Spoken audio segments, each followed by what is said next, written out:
Quand est-ce que l'on touche nos ME? Voici la question que l'on entend à chaque réunion d'union communautaire. Nous sommes bien en 2019 et cette question était déjà posée l'année dernière pour les ME 2016-2017. Ces retards de paiement ont de lourdes conséquences sur la trésorerie. Certains d'entre nous sont obligés de faire des courts termes. Imaginez si demain nous disions à nos fournisseurs que nous n'avions pas les moyens techniques de traiter leurs factures et qu'ils doivent patienter 3 ans avant d'être payés. Ils ne patienteraient pas comme nous aujourd'hui, nous devons le faire. Ce retard de traitement de dossiers n'est plus audible dans les campagnes. Avec du recul, on s'aperçoit que le programme MEC 2015-2020 est une usine à gaz.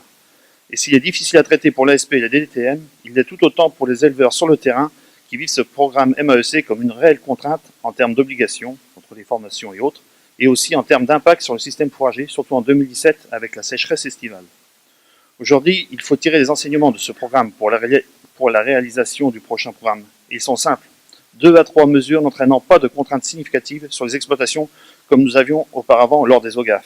De plus, cela permettrait d'économiser notre salive lors des comités de pilotage, où la profession n'a pas son mot à dire. En bref, quelques mesures qui correspondraient à tout type d'élevage, où l'administration ne pourrait pas nous dire que les dossiers sont longs et compliqués à traiter. Autre point, le glyphosate. S'il y a 15 ans, personne dans les villes ne savait ce que c'était, les médias se chargent de l'expliquer. On l'a encore vu dans Envoyé spécial jeudi soir à la télé. Que ce soit dans le Marais breton ou dans le Marais poitevin, on pratique le labour d'hiver.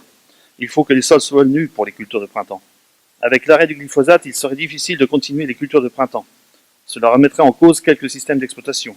Il n'est pas question de confronter le bio contre le conventionnel, mais tout simplement que chacun s'y retrouve dans son modèle d'exploitation. Le métier d'agriculteur est un beau métier, d'un côté que l'on félicite pour l'entretien du territoire, et de l'autre où le simple fait de produire nous rend pollueurs.